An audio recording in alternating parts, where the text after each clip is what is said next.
Hello, everyone, and welcome to my phone going off. Yeah, because I forgot to mute that.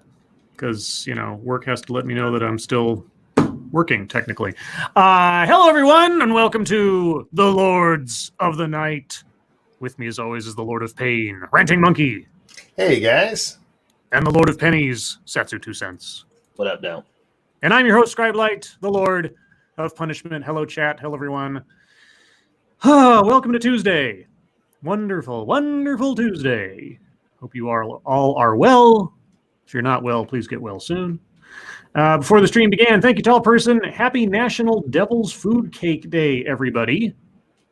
When was the last time I had Devil's Food Cake? I can't remember. It's been a long time then. Mm-hmm. And thank you, Jordan Edwardson, Polydub, Just Some Guy, and Monk are my favorite YouTubers. Well, thank you for the donation. Yeah. I'll just be over here. Monkey, take the show. I don't want to. Stop acting like a child. I don't want to.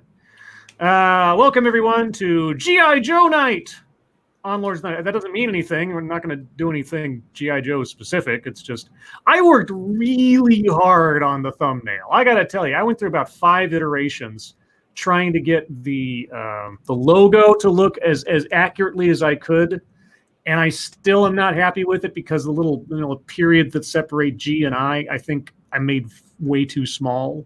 But it was like, how do I get this? But anyway, I worked really hard, specifically on that logo. Everything else is pretty much easy, but getting that logo and the text and the font and everything just right, and that star and everything, that was a trick or two. So I'm proud of that. I just want to say, I put some effort into that. So praise that, please. Anyway, thank you. Satsu, how are you? Pretty good. I had a fairly standard day. Nothing crazy to report. Okay. Monkey, how are you? Pretty good. Nothing to complain about, so that's always a good day. Yeah. I'm in the similar boat. Nothing to complain about.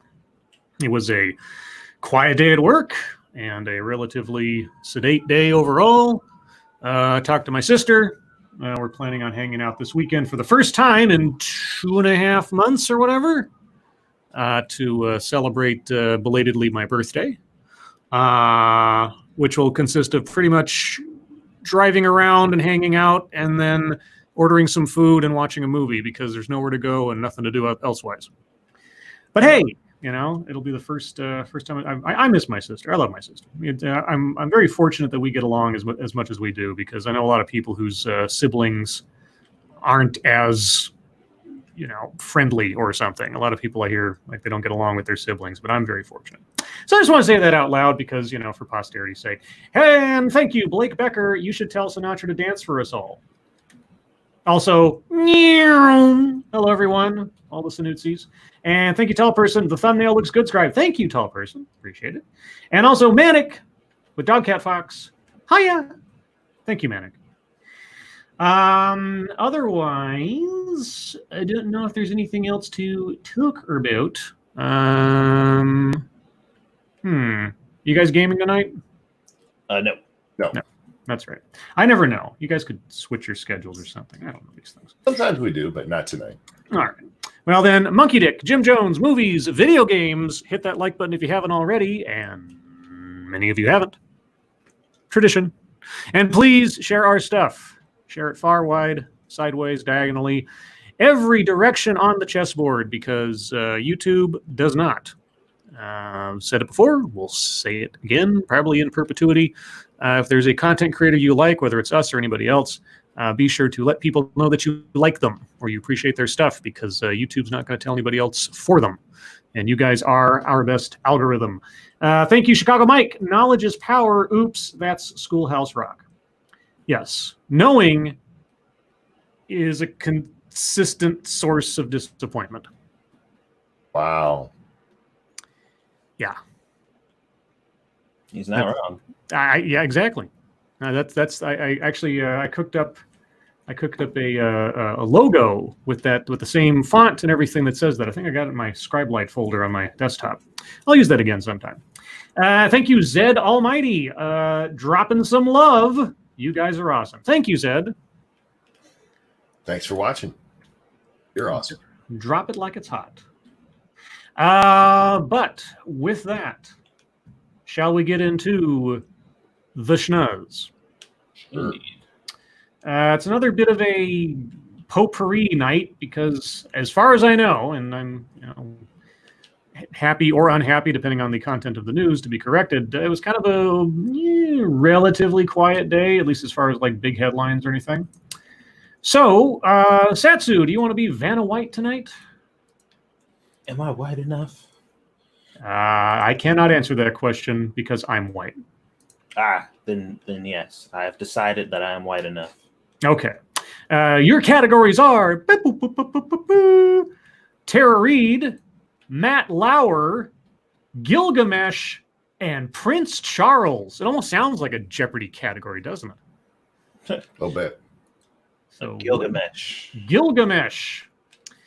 Authorities seek forfeiture of ancient Gilgamesh tablet from Hobby Lobby. Why does Hobby Lobby have it? Well, that's an interesting question. And the article will answer that. The Gilgamesh Dream Tablet was displayed at the Museum of the Bible in Washington until the authorities seized it in 2019. Federal prosecutors moved on Monday to formally confiscate a rare cuneiform tablet that bears part of the Epic of Gilgamesh, one of the world's oldest works of literature, from a Bible-themed museum founded in part by the president of the crafts retailer Hobby Lobby. The 3,600-year-old clay artifact, known as the Gilgamesh Dream Tablet, originated in the area that is today Iraq and was imported illegally to the United States in the 2000s, the Office of the U.S. Attorney for the Eastern District of New York said in a statement.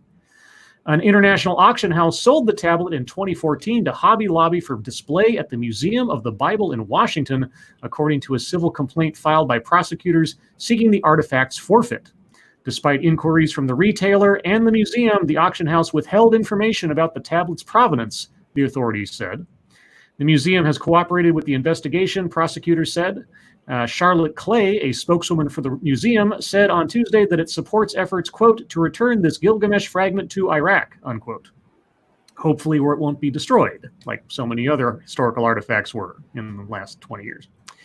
Hobby Lobby has repeatedly had problems with the provenance of its rare acquisitions since 2017, when the company agreed to forfeit 5,500 artifacts and pay a $3 million fine over a collection of ancient clay cuneiform tablets that prosecutors said had been smuggled into the United States from Iraq. Those items, bought from a dealer in 2010, were eventually turned over to the Iraqi authorities.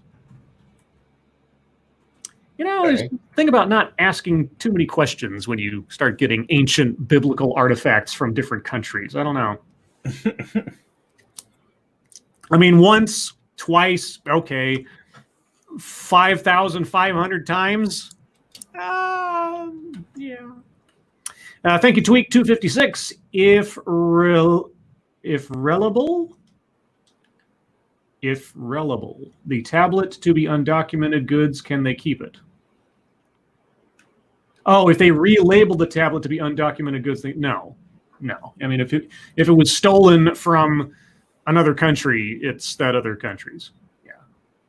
But if you're just talking about undocumented, I don't know. I suppose, is it a sanctuary city? Maybe it's a sanctuary Hobby Lobby. Sanctuary Hobby Lobby, yeah. I wonder if they declare it's a sanctuary Hobby Lobby. As long as you're in here buying crafts, you cannot be arrested by ICE. This March, Steve Green, the president of Hobby Lobby and chairman of the museum's board, said more artifacts would be sent to Egypt and Iraq.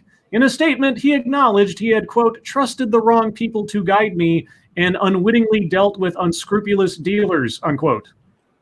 Unwittingly. Yeah, I don't believe it was unwitting at all. Yeah, I mean, maybe some, but 5,500 times? Yeah. And I don't necessarily have a problem with it either, just to go on record. You want to buy illegal I'm okay. Mm-hmm. Let's see. The Gilgamesh tablet. Is that what I said? I'm getting to that. The Gilgamesh tablet, which measures 6 inches by 5 inches, includes a portion of the poem in which the protagonist, King Gilgamesh of Uruk, describes his dreams to his mother. She interprets them as the foretelling of the arrival of a new friend. Quote, "You will see him and your heart will laugh," she tells her son. After the Persian Gulf War of 1991, hundreds of thousands of objects, including many cuneiform tablets, are believed to have been looted from archaeological sites across Iraq.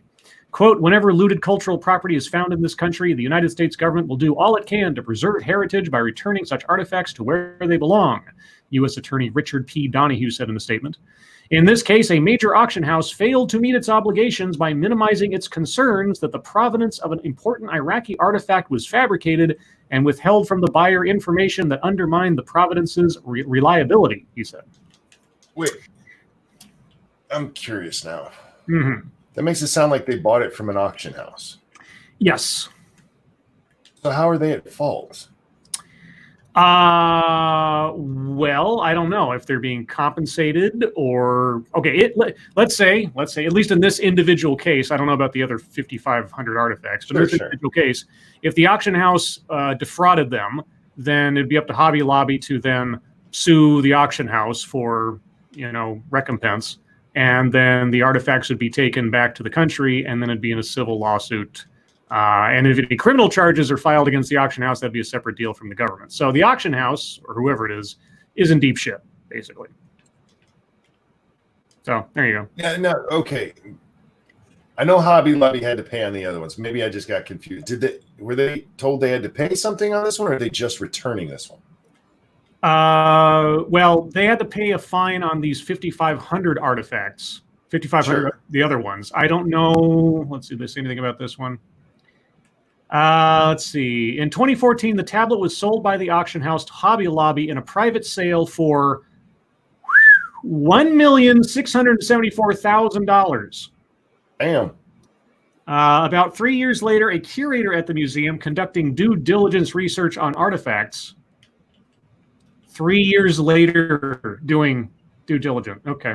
Sought more information about where the tablet came from. Quote, "Despite inquiries from the museum and Hobby Lobby, the auction house withheld information about the tablet's provenance." Then why did you buy it if you didn't have all the information? Why? Well, They wanted to get their hands on it. Yeah. Let's see. In a lawsuit filed on Tuesday, Hobby Lobby accused the auction house Christie's. Oh, it's Christie's. Oh, of course. Wow. Yeah, Christie's is a big name. Of deceitful and fraudulent conduct in connection with an ancient tablet bearing the suit claims fraud and breach of express and implied warrant.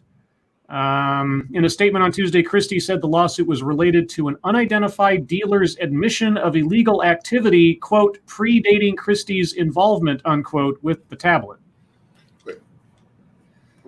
Okay, so then the chain of custody was some guy stole it, and then it went into God knows how many hands, and somebody handed it off to someone else who then sold it to Christie's, who then sold it to Hobby Lobby, and somewhere along the lines, Christie's didn't check on where it came from. No, sorry. That doesn't wash. That's a lot of fucking a lot of exchange, and that's a lot of exchange. But either way, if you do your due diligence 3 years after the fact, yeah.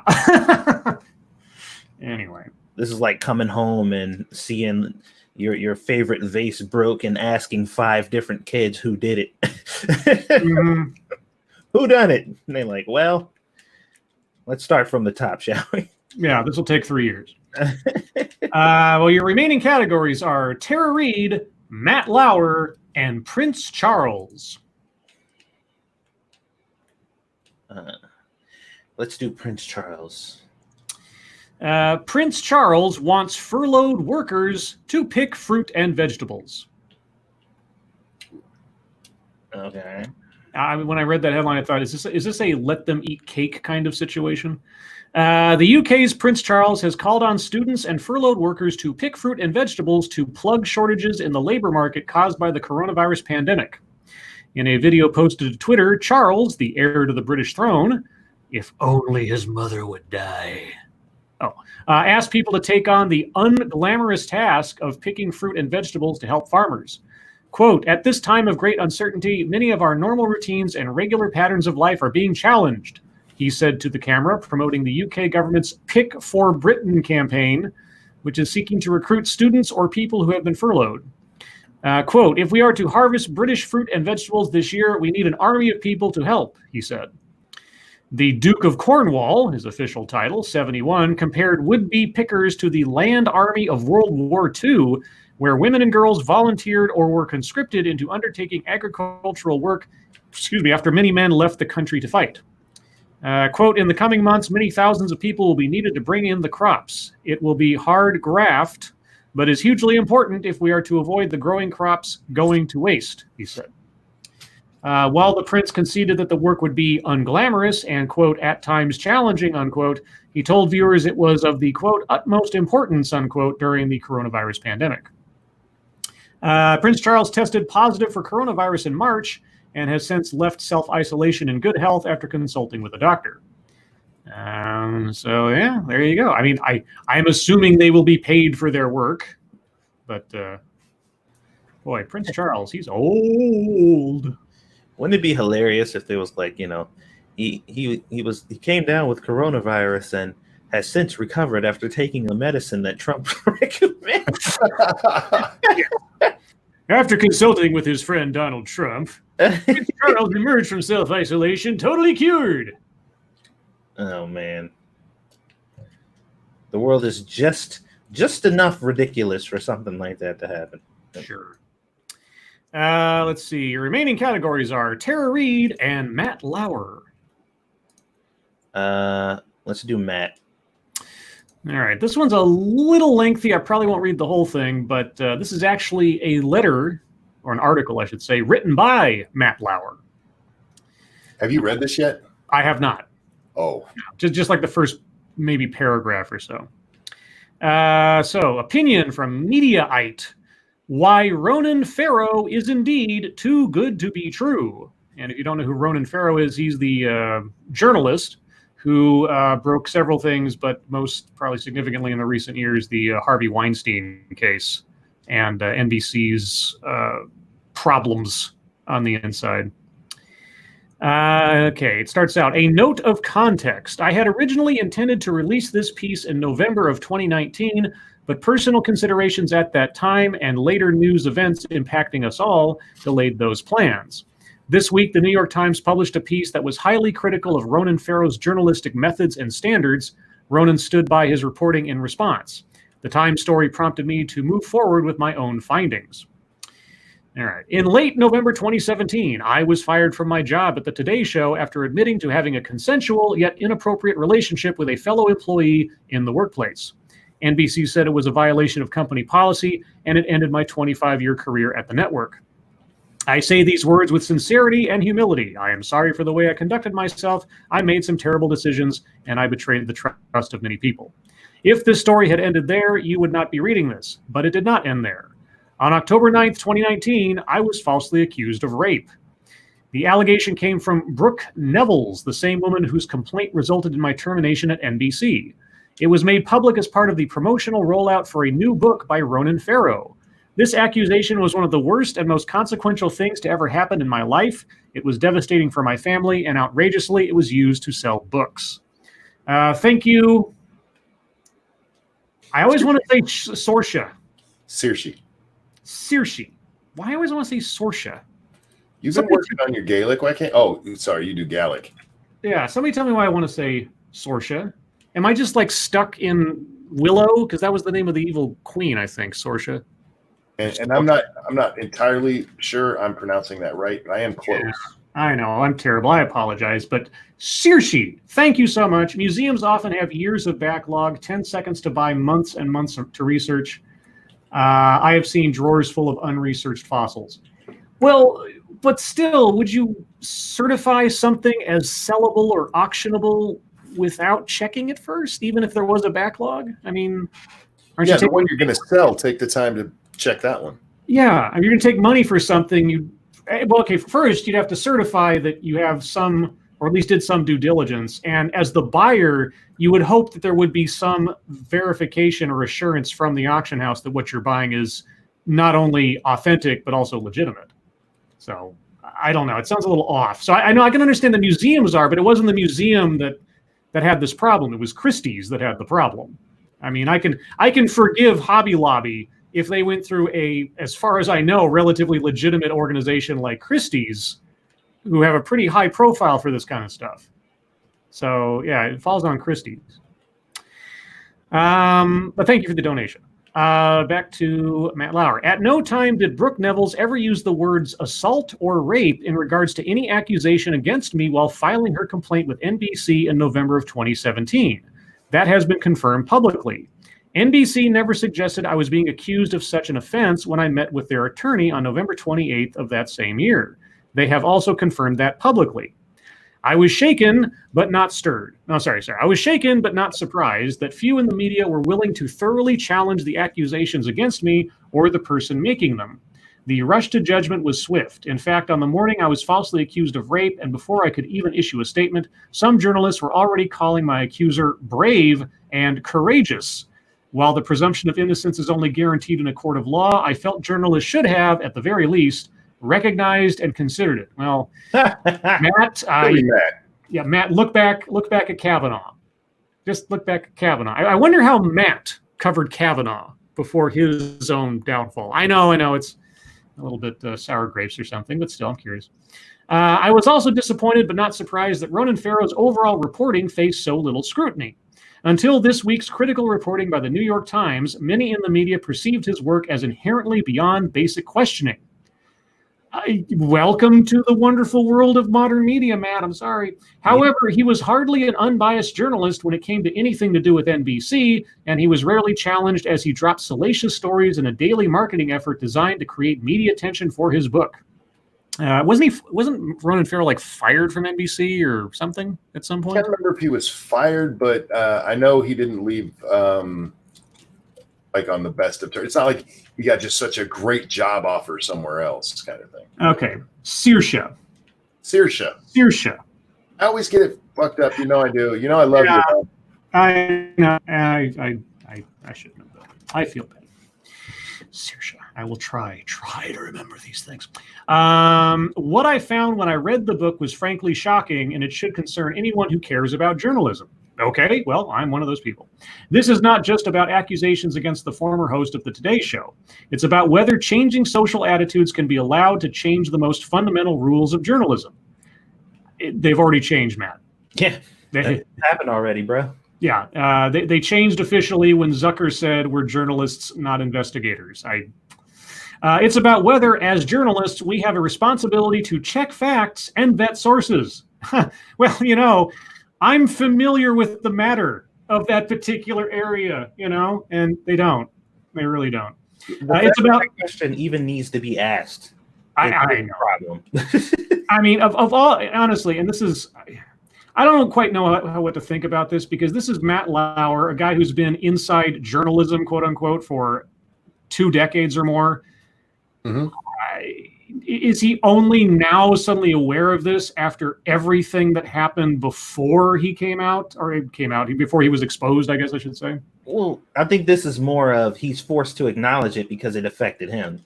Yeah, which, okay, legit, but at the same time, he was inside it. So he was either looking the other way or was a complete hypocrite his entire career. And we've seen that before with people where something affects them and suddenly, oh my God, look at this problem. Right. And it shouldn't come to that, but it often does. And I'm just curious if he's going to be like this with all things or just with him.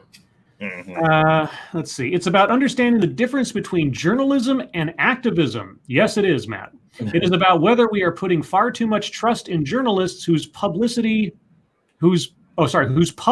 stated opinions impact their ability to remain objective. Well, the only advice I can give people is to read what is being written and think about it for a second. But the other problem is too, I don't blame most people for not reading like every other Chris Cillizza story that comes out or something, right? But it is also a matter of having some sense of context and perspective on chain of events or patterns of behavior and things like that. Because reading off one article from someone or from one outlet doesn't necessarily tell you much. But if you've been paying attention for a while, or you've been reading the stories for a while, or have some sense of the scope of things, then you have a better idea. So I don't hold it against most people in the world that they don't have an idea about how bad it is, or maybe I'm just cynical because I do this every night. I don't know. Let's see. Ronan Farrow. It is a fact that Ronan Farrow had negative feelings about NBC when he parted ways with the network in 2017. His history with NBC Comcast is a matter of public record. He had his show on MSNBC canceled, and he openly claimed that the network spiked his reporting on the Harvey Weinstein scandal. He spoke about his dissatisfaction publicly. It would be hard for anyone to argue that when Ronan set out to write his book, he was even close to objective or unbiased when it came to NBC. This goes on for many, many, many, many, many pages, and I am interested in reading more of it. Maybe I will do a stream on this. If you could, Scribe, a good thing to do in this case would be to scroll down. It's about halfway when Lauer starts presenting his arguments. Okay. Some of the things where Rowan has taken. Okay. Let's call them liberties, shall we? All right. There are 4 primary ways in which Ronan betrayed the truth in writing his book. That part? Yeah. Okay. Number 1, he consistently failed to confirm stories told to him by his main sources.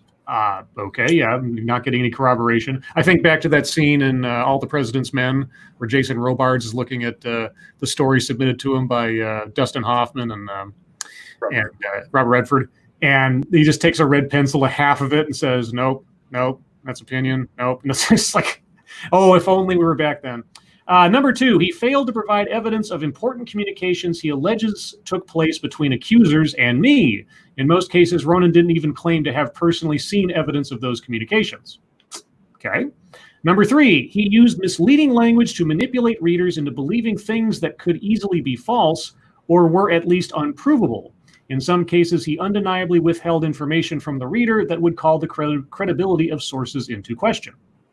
And number 4, he routinely presented stories in a way that would suit his activist goals as opposed to any kind of journalistic standards. All of those things are very familiar to us here on Lords of the Night. Mm-hmm. Yeah. Quite. But yeah, I'm interested in this. I might do a one-off stream on this tomorrow. Dude, can you drop the link to the folks in chat? I will do so. Because guys, right after he does that, he actually goes through. It's not him just saying that. He goes through and gives some pretty concrete examples of this. Yeah. And so I don't mean to go off on a rant here, but it's the kind of shit we talk about that the press does dirty all the fucking time. Mm-hmm. Like the not verifying things. There's a story that this woman told about how she got a new job, and when she got that job, she immediately went to the supervisors to tell her, hey, this thing happened with Lauer. Specifically, she claims that he raped her. And this happened. It may cause problems in the future. Well, Matt went and talked to this person, which Ronan never did. He just puts that in the book. So Matt goes and talks to her, and she goes, no, that's not how the conversation went at all. She goes, it was a friendly conversation over wine. We were just hanging out. And she said it more as a, you guys had an affair, not he raped me kind of thing. Mm-hmm. And if you go through and read this, I have no love for Matt Lauer. Yeah. I don't know the guy. I don't have any strong feelings one way or another. But if he's being honest in this story, there's a whole lot of motherfuckers out there that owe this man an apology. Yeah, or perhaps a lawsuit. Yeah. Okay. I'm thinking instead of a TEDx tomorrow or something. Well, it depends. I still have to wait to hear back from. I got 2 things going on. One, I got work, and I don't know how that's going to go. And tentatively, at some point this week, might do a TEDx with blind press. But we'll see. But I want to I might do a one-off on that. Briefly, before we get into MSS news, the last story was about Tara Reid, and completely legit, a examination of Tara Reid, a bit more critical and, might I say, investigative, at least by the title. A complicated life and conflicting accounts muddle efforts to understand Tara Reid's allegation against Joe Biden. As Tara Reid was leaving her job at Joe Biden's Senate office in 1993, she told a close colleague that she believed she was being let go for an unfair reason, that she was being terminated because of a medical issue she had been dealing with. The former colleague, Ben Savage, described this decades-old alleged exchange with Reid in an interview with CNN. He declined to be quoted on the specific medical condition that he said Reid shared with him around that time. The previously unreported detail of what Savage says Reid told him in 1993 is among a growing set of accounts that has emerged about Reid's experience in Biden's office almost 3 decades ago. Reid, 56, has become a prominent figure in the 2020 presidential race after accusing Biden, the presumptive Democratic nominee for president, of sexually harassing and assaulting her when she was working in his office. The range of statements Reid, her friends and acquaintances, and former Biden aides have made, both in public and in private, about Biden and Reid's experiences while working for him has complicated efforts to understand her most serious allegation of sexual assault. Biden himself has vehemently denied Reid's allegations, and no ex-Biden staffer has come forward to say they ever witnessed or heard about any kind of sexual misconduct in his Senate office.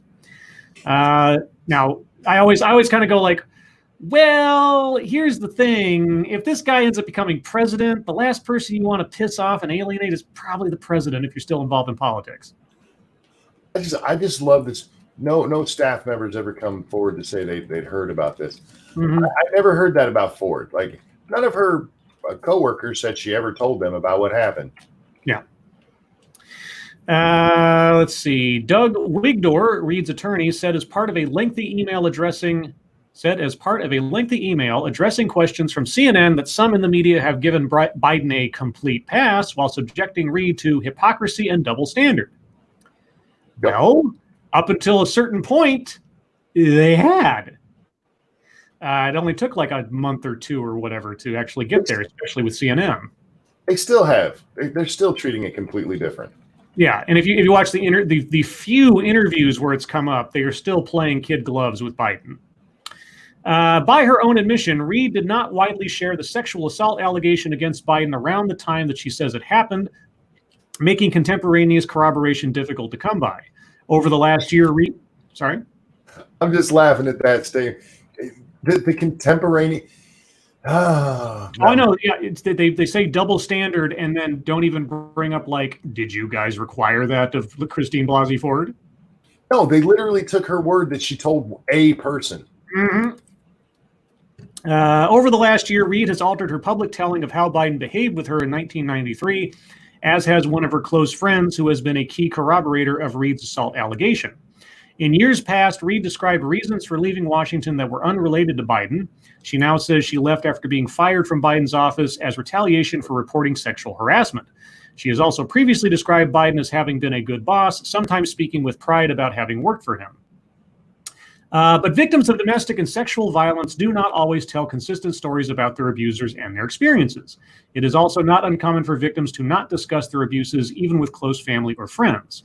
Sometimes they have even praised the individual that they later accuse of assault, as Reid has with Biden. Well, now that is a balanced observation. But see, and this is the thing. This actually came up over on Facebook one time, where somebody mistook the fact that now that they are paying attention to this whole Reid thing and they're handling it how you should, like, this is actually pretty close to how you should handle this situation. Very kind of objective about it, kind of presenting the facts and that type of stuff. And people are mistaking the fact that I'm saying that, oh my God, are they actually fucking doing this now? As if I have a problem with them handling it properly, as opposed to me having an issue with them not handling the other situation properly. And I'm like, no, don't get it twisted. Like, this is how it should have been handled to begin with. Yeah. The exception of them ignoring it at first, of course. Yeah, I mean, better late than never, but so far, I would say this is about as balanced a take on the situation as I've read, at least so far. I'll just finish up this last bit. It is widely known that Reid's public allegation about Biden changed significantly since she first came forward last year. She initially said in 2019 that Biden made her uncomfortable by touching her neck, shoulders, and hair. This year, she said she also... Wait. She said he also assaulted her by forcibly putting his fingers inside of her. CNN's interviews with more than 24 people from various points in Reed's life, including friends, acquaintances, and former colleagues. Oh my God, we were just talking about Ronan Farrow, and look at this. And an examination of Reed's correspondences, writings, and court records show that her story has also varied in other ways over a longer period of time. Collectively, they paint a muddled and sometimes inconsistent picture of Reed's time in Biden's Senate office. Real quick, thank you, Snubbirth. They had the nerve to print that after all the times they have blasted people for that same paragraph. Yep. Yeah. No. Okay. Taking this story on its face value, it's decent so far. I mean, I've read the whole thing, obviously, but so far it's about as balanced an examination, and if they're telling the truth about everything they said here, the most investigative article on the subject I've seen so far, from CNN at least. Now, that does not somehow absolve CNN as an organization of its neglect, let's say, to this point, or of the inherent hypocrisy of its own reporting on similar stories from people on the other side of the aisle. But, again, if you look at the individual people doing the reporting, MJ Lee and Ellie Kaufman, so far as I can tell thus far, they have done a good job. So I'll make that clarification. But anyway, we're at the bottom of the hour, and thus it's also time for MSS News. So guys, if you have news stories you would like us to read on the air, as long as they are not about snorting dried bodily fluids, if we're doing that again, please send them to us via Twitter using the hashtag MSS News. Can't promise to get to them all, but probably because frosted glass. I'm not taking the blame this time for being long-winded. I'm putting it squarely on Frosted's plate. All right. Let's see. This one comes from Desert Tramp. It'll come up here. Multiple weekend boat crashes along Colorado River in Parker, sheriff says. I'm going to guess alcohol was involved. I imagine so. Parker, Arizona. La Paz County Sheriff's Department reported multiple boating crashes over the weekend, including several at the same docking area on the Parker Strip. The department posted the first incident on Saturday morning, showing one boat on top of another along the Colorado River. Officials say a boater lost control and launched onto a docked pontoon boat. No injuries were reported during the incident. Quote, it should be noted that the investigation is complete and alcohol was not a factor. Oh. Okay. It's also helpful to understand that mistakes and accidents do happen. Hours later, officials posted a second boat in the same docking area that was partially sitting on top of the dock.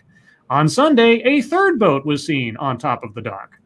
Officials say out of these three incidents, 2 were suspected of impairment and 1 person was seriously injured. That person was airlifted to a Phoenix hospital for treatment. The sheriff's department says with a good portion of California still shut down to the pandemic, the area saw a higher number of weekenders than normal. The number of people on the Colorado River rivaled Memorial Day and Labor Day numbers, the department says. Wow. This imagine what's going to happen on actual Memorial Day.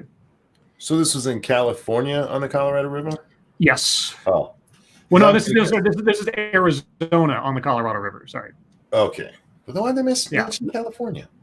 I guess Californians are fleeing to places not California to do stuff. It sounds about right.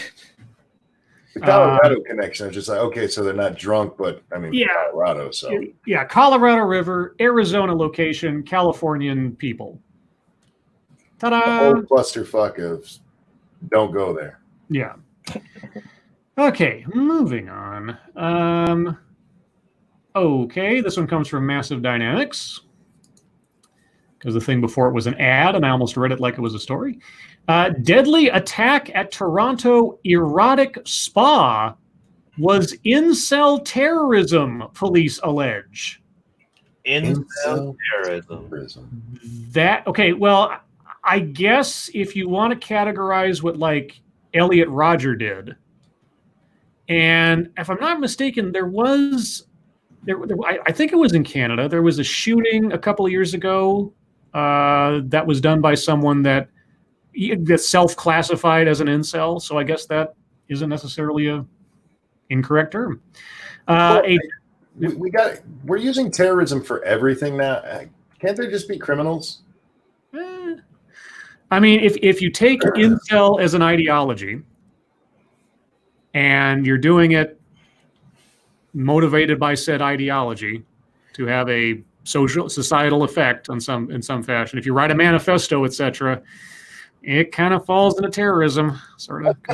Incel is an affliction, not an ideology. Well, well, let's see. Hold on. Thank you, Piccolo. Incel couldn't afford the rub and tug rate. Oh. A deadly attack at a Toronto erotic massage parlor 3 months ago is now being treated as an act of terrorism by police. After police allegedly uncovered evidence it was inspired by misogynistic incel ideology.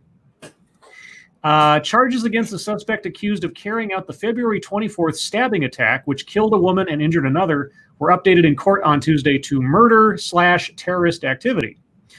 The suspect, who cannot be named because he is a minor, was also charged with terrorism for the alleged attempted murder of the woman who survived. He was already facing first-degree and attempted murder charges, but the development means police believe the incident was terrorism-related. In a joint statement, the RCMP and Toronto Police Service said their investigation had determined the attack, quote, was inspired by the ideologically motivated violent extremist movement commonly known as incel. Wait a minute. Is incel really a movement? There is this. I forget which channel it was on. I think it was Jim Can't Swim. If you guys don't know who Jim Can't Swim is, he does these videos of criminal psychology analysis, usually looking at footage from police interrogations and then things like that, and going over true crime. He did a video not too long ago where I believe it was someone in Canada who went on a shooting spree of some kind, and he was being interviewed by the cop, and the kid. I say he's a kid, he might have been 20 or something. He went chapter and verse with the interrogator about what incel is, and he described the community he belonged to and what their beliefs are and everything else. So, if you take it on that tact, and it is an ideology of a belief system about who deserves what because of then I guess, again, technically speaking, it could be considered terrorism. But okay, well, I get what you're saying, but my issue is the definition. Incel is involuntary.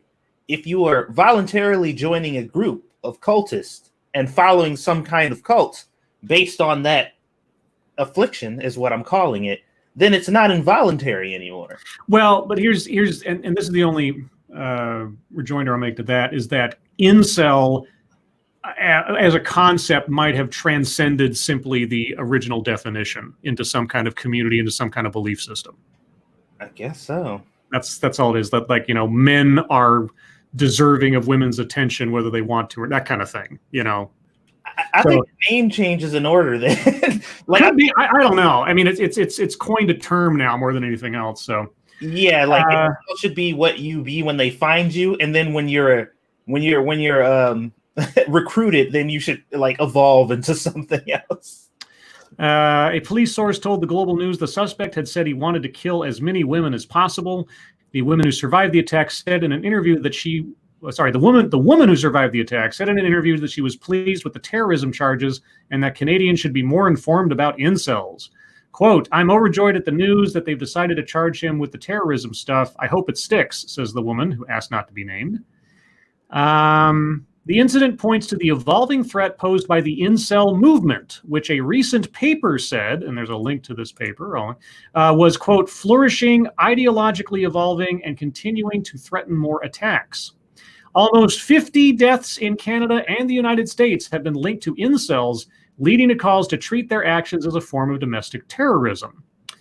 Canadian authorities had been reluctant to make use of federal anti-terrorism laws following incidents such as the 2018 Toronto van attack, preferring to charge suspects with non-terrorism offenses.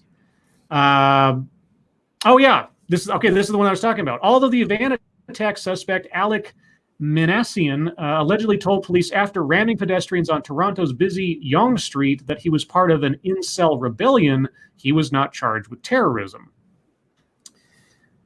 Okay, well, there you go. And then there's a, I mean, take it or leave it. There's a academic paper called "Assessing the Threat of Incel Violence."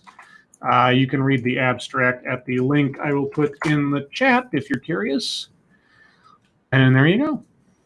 Man, I just can't take incel seriously. just No, I can't take him seriously either. But at the same time, like if it meets the legal definition of a politically or societally motivated attack based on an ideology that's been stated previously, then technically they could put terrorism on it. Sure. But I just, like I said, the holdup for me is like, what the word actually means. Because let's just say somebody's ignorant on the subject and you tell them, like, this is what they are. They're going to be like, wait a minute. Hold on a second. And honestly, I agree with Monkey. I don't give a fuck if an incel rolled up on me in a fucking tank suited with all the highest grade weaponry and pointed them at me and was like, I'm going to take your life right now. I'm a part of the incel army. I die laughing. Yeah.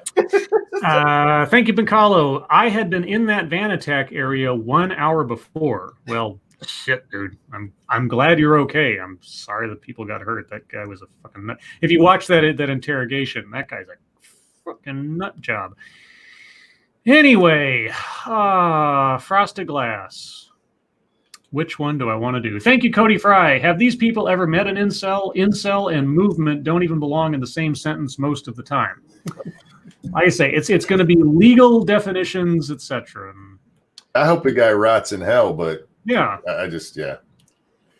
Let's see if he remains an incel once he gets to prison. Of course, it's Canadian prison. Who knows? Which one of these do I want to do? Satsu, pick a number between 1 and 10. 5. This is Satsu's fault. Oh man. Yeah. See. Okay. This is from Frosted Glass from Medium. Resisting mammy professorhood during COVID-19. Oh boy. Mammy? Now, I've said this before. You can very easily string together a series of words that have never before been arranged or voiced in the entirety of human existence. I think this, again, might be one of them. Okay. Why black women in academia are not your mammies even during a global pandemic. Oh God. My eyes are starting to melt out of my skull. Okay. To our author. I am an American rarity. I truly love my job. Okay. My role as a professor gives me the privilege of waking up most mornings feeling eager to arrive on campus and enter the classroom because it brings out an element within me that no other environment can. Equally rare, as a 30-something, higher education professional with 10 years of teaching experience, I found this passion for academia very early on in my career. However, recently this sentiment has been tested. Like many academics managing the latter part of this past semester, I found myself dealing with the perfect concoction of uncharted territory, fear, anxiety, chaos, and extreme stress levels that are a part of the mess that the COVID-19 pandemic unexpectedly brought to college campuses nationwide. One sentence. In a motivating attempt, administrators at my university have encouraged faculty to lead with agility and grace. Although I agree with this well-intentioned recommendation, it does not take into consideration how the expectation of leading with grace and compassion shows up differently depending on racial and gender variables. I, along with countless other women of color academics, bear the most severe emotional cost of this rallying cry. Rather than demonstrating reciprocal grace, COVID-19 amplified some of my students and colleagues' need to mammy me. I would be surprised if even half of your students even understand what the phrase mammy meant. I mean, I'm pretty sure that most of them aren't any big fans of Al Jolson or anything. So anyway, Like the house slave figure romanticized in the white imagination, as a black woman, I am expected to be unconditionally nurturing, understanding, hardworking, and mothering without an ounce of regard for my humanity or my emotional and mental health boundaries. This historical archetype constantly shows up when black women insert themselves in predominantly white spaces. Okay. I'm just gonna say this. If you don't want to do anything to help, you fucking stupid lazy bitch, then don't. It's not that difficult.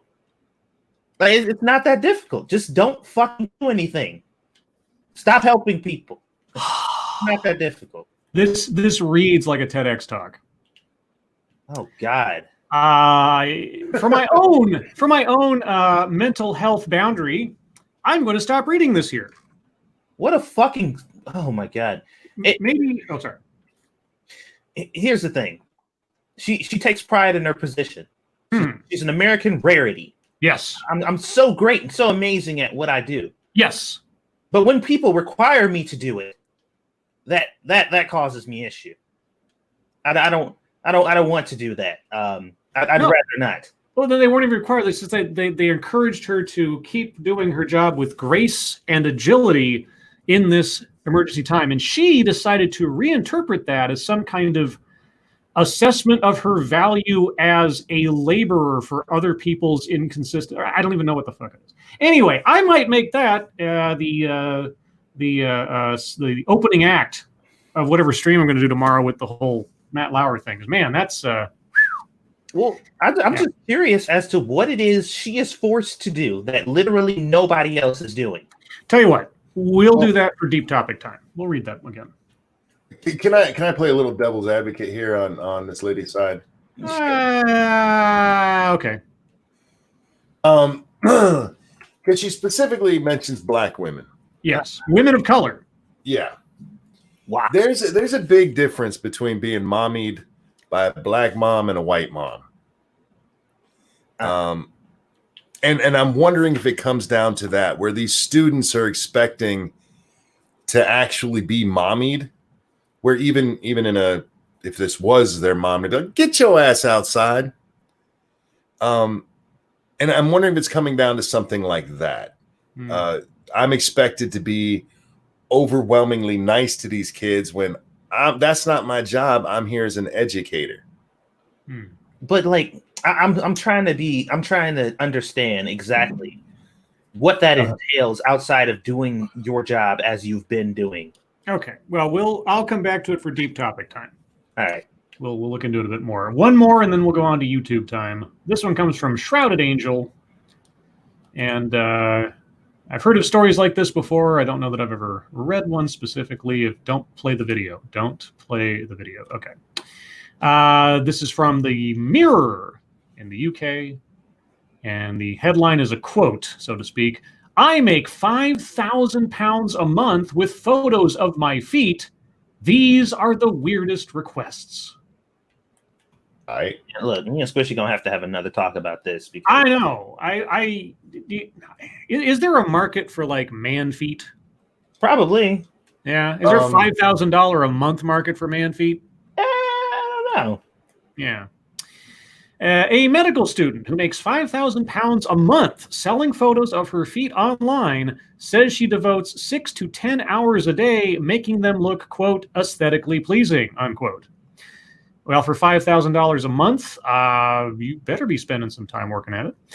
Using the working name Sweet Arches, the 28-year-old is funding her studies with her unusual sideline job, but warns it's far from an easy way to make a quick buck. Admitting to having a food fetish herself, Sweet, as we're going to call her here apparently, gets up to 100 messages a day with unusual photo requests. She said, quote, some people like the soles of the feet, some like the toes, some like to see them in different positions. People like to watch me crush things like raspberries, grapes, or cakes with my toes. I've actually had someone ask me to squish ants, but that's a no-no for me. Anything that's living, I won't do that, unquote. Now, at least she has standards. Thank you, Snubberth. Yes, but men don't get top dollar, Scribe. Well, I mean, top dollar for man feet is what? I guess was my question. I'll take a fifth of what she makes to sell pictures of my fucking feet. Yeah, if I got a quarter of that as extra income per month, I wouldn't complain. Quote, the strangest request was from someone asking me to run him over in my car. I said absolutely not. That's definitely the craziest thing I've refused to do. Working in a hospital, I thought that would be quite counterproductive. She's got a good sense of humor about it. Some fans like self-foot worship where I play with my feet on camera. Others ask me to suck, kiss, or lick my toes, or ask me to send them worn boots or shoes. One client asked for a pair of my boots. A lot of people with a foot fetish like the stinky smell, but it's super hard for me to get my feet to stink. The client was still happy, though, even though they smelled like my coconut foot mask. Sweet, who lives in Portland in Oregon, U.S., why am I not surprised? Also works in a hospital theater, but earns a lot more with her footwork, often up to 58,000 pounds a year. Quote, after doing 1 month of this, I tripled my hospital income as a surgical assistant, which is $2,000 before tax. It's insane. Having a foot fetish myself, she's okay. Well, they said food fetish earlier, but I think that might have been a misspell on their part. Yeah. Yeah. Anyway. And then there are several pictures of her in various poses with her feet showing. So Can you share the link there? I want to see if sure. Monkey's got an academic curiosity about this. Actually, I want to see if it's the same chick I've seen before. Oh, okay. Sure. Oh, the same chick you've seen before. Many requests of her? No, in another story. Oh no, it's a new chick. Hmm. All right. All right. Her feet aren't that cute. Oh, but look at how she's sitting there. That's very suggestive. I see what you're doing, whore. Yeah. I mean, lady. Well, with that, guys, Twitter's telling me that there are updates to their terms of service and privacy policy. Okay, I don't really, and guess what the button says if I want to continue. Subscribe or some shit like that. Got it. Got it. I feel so dirty doing this. Okay, well, guys, we're going to move on to YouTube time. Thank you so much for all the stories. Sorry I didn't get to them all. Blame Frosted Glass. Also, blame Satsu. So for myself, I didn't do anything today except finish up the thumbnail and everything, which I admittedly took a lot of time. And then as far as anything coming up, like I say, I may do depending on what work does to be tomorrow, I might do a live stream tomorrow just going over the Matt Lauer article. And then hopefully in the near future, it's not necessarily going to happen this week, depending on timing and things, but Blind Press and I will hopefully do another tandem TEDxing of another person who apparently positions themselves as some expert on being disabled and what disabled people need from the able-bodied and so on. And Blind Press assures me that it'll be worth looking at. So we'll do that. And otherwise, I think that's all I got. Satsu, what have you been up to? Well, I grabbed my camera earlier today and plugged my SD card into my computer because I realized that I had a whole bunch of stuff that I'd recorded on my camera and never brought over. And turns out there was like 2 or 3 more videos worth of content that I can edit and do. So I got all that stuff set up and just like pre-edited to be taken care of whenever I get to them down the line. So and did some work on some other videos that are coming up soon. And I'll probably have a cooking video out for you guys tomorrow. Otherwise, me and Squishy played some. We were playing some Streets of Rage together because I hooked up the Switch in the living room and put it on the big TV. And we had the little tiny controllers playing Streets of Rage together. And she's pretty good. I mean, she don't really play video games all that often, so I expected her to be, you know, how you would expect somebody who doesn't play video games to be. But she was kicking ass. I'm like, all right. So we're thinking about streaming that together one day.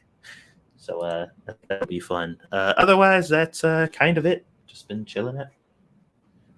All right. Monkey, what have you been up to? Just a normal monkey in the morning this morning, and went over that the story we did on the show last night. That bitch who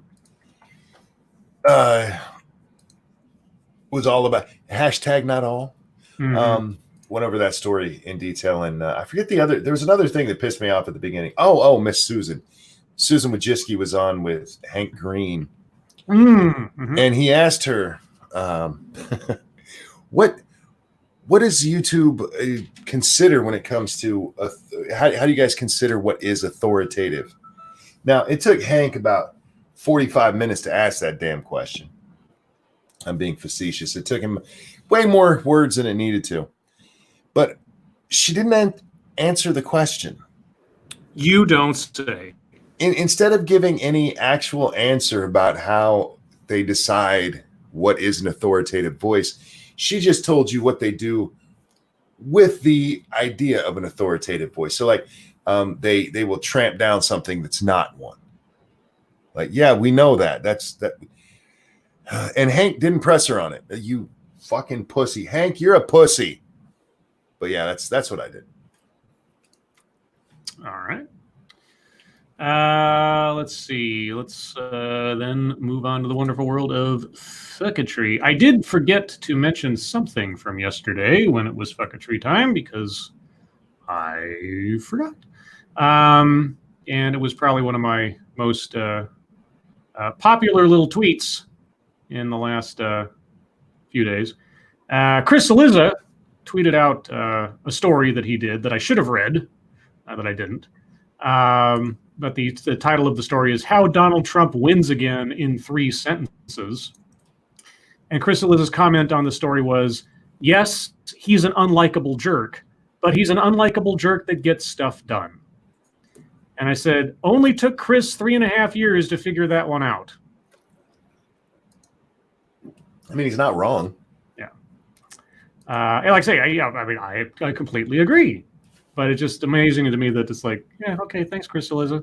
That's yeah, I'm glad you're paying attention there, journalist. Let's see. If anybody cares, the lead actress in the Batwoman TV show has quit. Really? Yep. Ruby Rose exits Batwoman, and the CW will recast the lead role for season 2, which apparently won't start filming or won't arrive until 2021 now, rather than coming out this fall. So yeah, it's I don't know if the reasons or the motivations behind it have happened yet. Maybe because the show sucked, or who knows. But anyway, so after one season, the vaunted star of Batwoman, who was groundbreaking because of the lifestyle she has outside of being an actress on the show, she's gone. So there you go. I never watched the show, so I've only heard from everyone I've known that's watched it. It says it's terrible. So I stopped kind of watching the CW after the last more recent seasons of like Arrow and the Flash. So the other thing I saw today, some person, just random person who got retweeted by Andrew Yang, said, I love lesbians. Andrew Yang loves lesbians. And today, Oregon loves lesbians. Vote for Heidi Briones for Congress. Hashtag Heidi for Oregon. And I said, so her sexual orientation alone commends her to elected office. Got it. Because I have no idea who this woman is, but apparently she sleeps with women. So I guess vote for her because she's really good at licking vagina. Is she pretty? Because if she's not, I don't want to see her lick vagina. I have no idea. There's no picture. The picture posted to the tweet is of the tweeter, I assume, taking a picture of himself in the mirror and not even having the decency to flip it around so that the logo on his shirt is legible. And he's kind of unfortunate looking, but what are you going to do?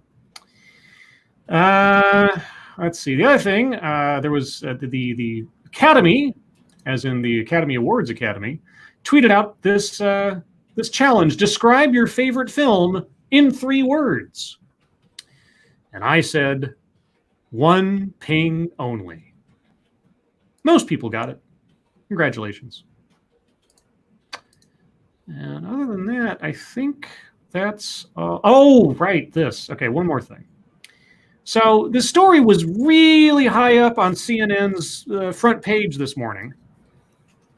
It says, facial recognition used to reunite missing child with family after 32 years.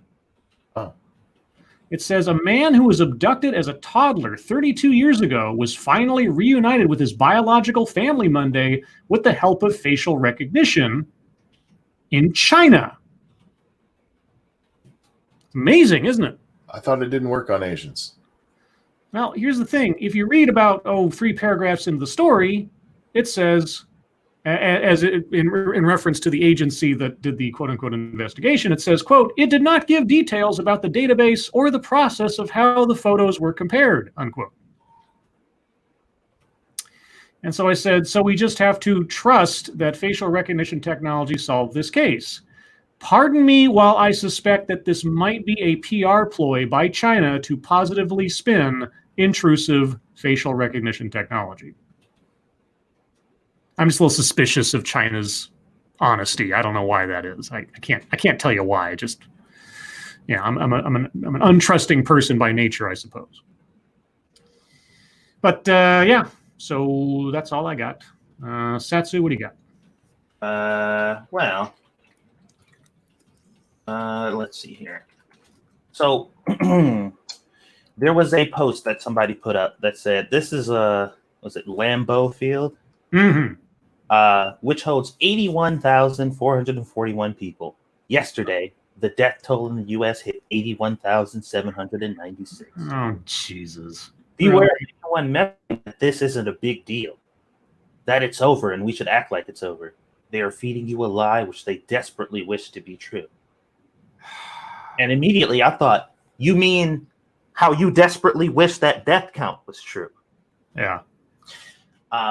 So all I did was I said, I wish people would stop making points with fake death toll numbers. We all know for a fact that these numbers are being padded and that people are taking full advantage of it.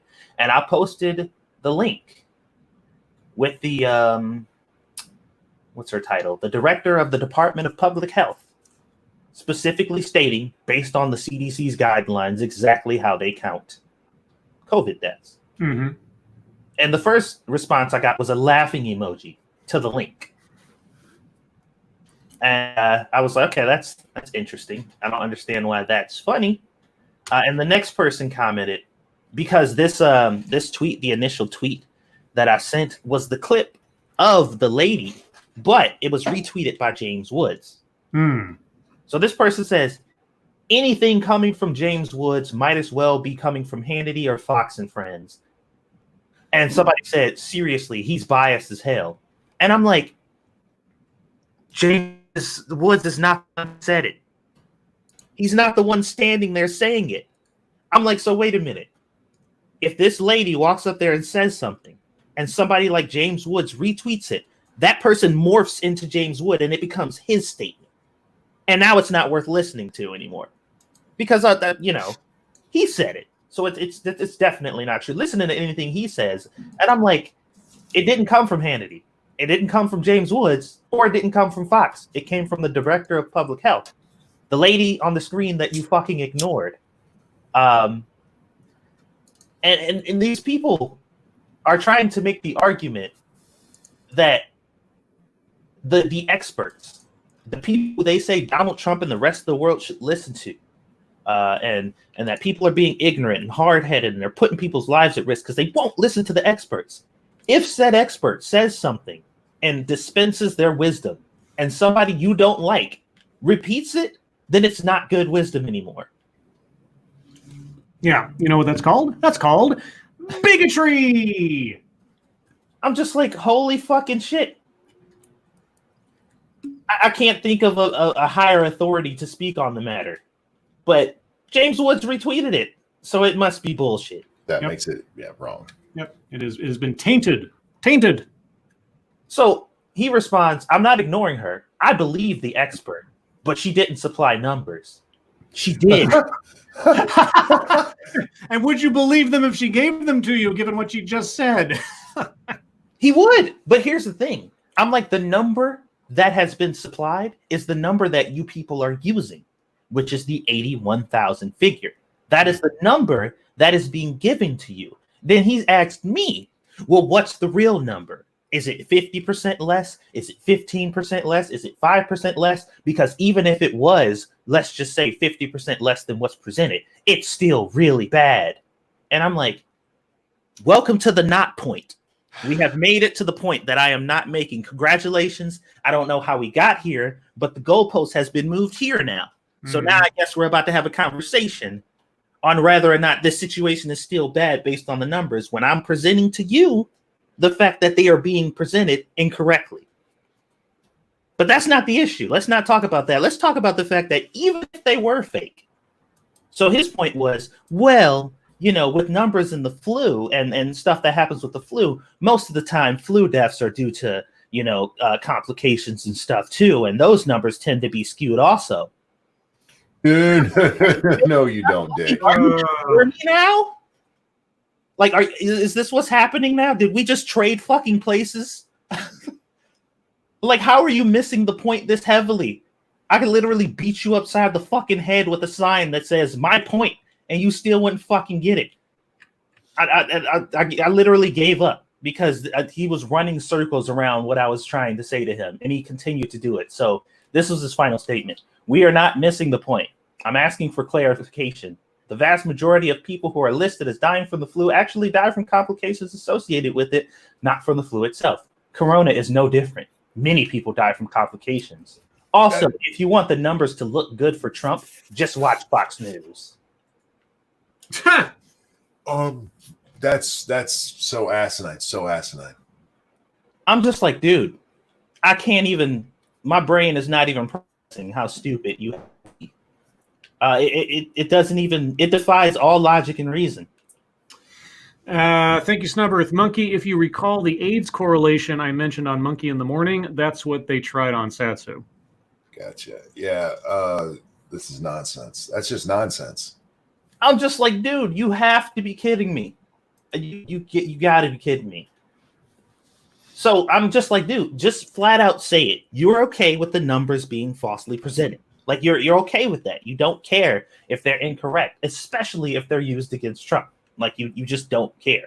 And he was like, well, I don't like when Fox News presents numbers and nobody seems to care about that. I'm like, but that hurts your argument right now. If you're saying that the numbers that Fox News puts out makes Trump look good, and that's a bad thing, yet you are 100% accepting of the numbers that whatever other, you know, news organization is giving you because it benefits your narrative, then you're just a hypocrite or an idiot. Real quick, thank you, tall person. Genetic fallacy. You judge something as either good or bad on the basis of where it comes from or from whom it came. Yeah. Thank you, tall person.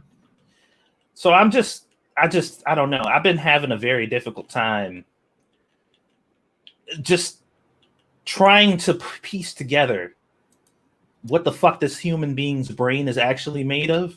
Because I just, and it's willful. That's the part that really fucks with me. Like, they're just like, if this was done to me, to any or in anybody else's situation, I would see it as ridiculous. But no, I am forcing myself now to believe the ignorant shit that I'm saying is true. Or makes is that Satsu or is that me? He's breaking up just a little bit. Okay. Okay. Am I breaking up to the chat? Can you guys still hear me? It was just a little bit, but I could still basically tell what you were saying. Okay. Well, yeah, that was the thing that happened today that really just pissed me all the way. I was just like, I'm done. I can't fucking deal with people right now. So that's my bit of fucketry for the day. All right, Monkey, what do you got? Oh, let's see, shall we? There was a thing, you know, going back to the Ronin thing that with Matt Lauer. The way I found that is this tweet for some reason popped up on my timeline and said, "Imagine caring about what Matt Lauer thinks about anything." Real quick, thank you, Terry DeMontis. After you recover from the Chinese virus, do you want another one an hour later? I see what you did there. I don't care if you like Matt Lauer or not, but if he's telling the truth in that Mediate article, he's owed an apology, and Ronan Farrow needs to be looked at with a little bit of contempt for being a lying shithead. It's not about whether you like Matt Lauer. Imagine caring about anything Matt Lauer thinks. It's not about what Matt Lauer thinks. It's about what he can prove. Yep.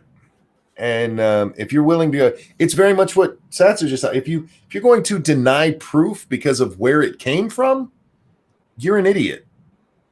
Yeah. I didn't even mean to segue there. It just happened to work out well. And then the only other thing I saw was I did watch H3's video today. Ethan Klein decided he's going to take down the Keemstar. Oh, God. And so he made a 46-minute video that basically goes over everything we know about Keemstar already. There was nothing breaking in this. He got mad because Keemstar suggested that Ethan was kind of lying about how much of his own money he spent on his that court case he had with that weird dude. Okay. Who sued him over the copyright thing. Keem had brought up that Payday 2 had made an Ethan and Gila DLC. And there's a couple of mentions in different articles that this was done to help them because they were getting destitute by this lawsuit. And Keem's like, see, they got a whole bunch of money. And then so Ethan decided to make this. It's not a good video. It's stupid. I don't care if you like Keem or not. But it's lazy bullshit. But now you have these two going at each other again, and that's going to be fun for the next few days. But in this video, Ethan all but says Keemstar is responsible for Etika killing himself. Oh, Jesus. Etika's the kid who jumped off the bridge, you guys, a few months back. YouTuber who he had gotten into some arguments with Keemstar, and Keemstar had said some things that were less than charitable, shall we say. Ethan never comes right out and says Keemstar killed him, but it's what he was saying. He was putting the blame on Keemstar. Ethan today, responding to somebody else, he said this, and I most certainly did not blame Keemstar for Etika's death. I think he created an extremely toxic environment for him and others. So you think he created a toxic environment, and what did that do? Yeah. You blamed him for it. Have the balls to say so, you fat, unshaven, dirty-looking motherfucker. He looks like he smells like garbage. He really does. And, dude, bathe, get a little shave, and have somebody help you dress, because holy shit. Monkey, but that's just me being petty. toxic environment for Ethan right now. What's that? You're creating a toxic environment for Ethan. Yeah, I know. But you know me, I love my drama, so I'll be watching along. I watched that whole 46-minute video. Dear God, I want that time back, you fat fuck. But that's all I got. All right. Well, we can spend the next few minutes going over that Mammy article some more if you'd like. We can, but have you guys seen why fat shaming is trending? No, I didn't know it was. Apparently, Nancy Pelosi called Trump morbidly obese. Huh. Yeah, like she was talking about the fact that because he's morbidly obese, he shouldn't be taking that medicine that he was claiming that he was taking. She's not a doctor, is she? I'm quite sure she's not. But why is she giving medical advice? There's been a lot of talk about fat shaming now, and how it's suddenly okay for the left to do because it's Trump. Right. I just wondered if you guys had seen any of that. I had not. Yeah, it's hilariously stupid. So you want some stupidity and hilarity all bundled into one, and there you go. We'll check that shit out. Okay. Let's see. 1 second here. Let me save something here. Okay, so back to the Mammy article. Let's see. Sure. Where did we leave off? I was making the point that maybe she had something different in mind. No, I meant, where did I leave off in the article? Sorry. Oh, go ahead. I'm sorry. Let's see. Okay, the COVID-19 pandemic has intensified the mammification that already existed in my role as a Black woman in academia. Is that a job? You already suffered Academia? It's like a yes, it is. It's a special job, very, very special, rare job. I attempted to be even more vulnerable with my students as an act of resistance against this mammification and to demonstrate that I am also struggling during this public health crisis. They didn't tell you to fucking beat them off, man. They just said, don't be an asshole to the kids. Like, I'm so confused. Like, does she ever go over, like, specifically what it is she was forced to do? Because that's what I want. I haven't read the article. I don't know. Give me a second. Yet it backfired. With one student in particular, I apparently did not meet their expectations of how a professor should show up during a global pandemic.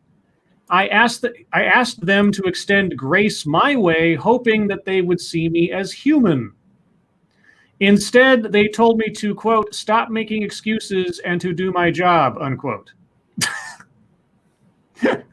I mean, they are the paying customer, if you don't get that. Thank you, Dangerous Spaces. Did you forget that Pelosi is a part-time doctor?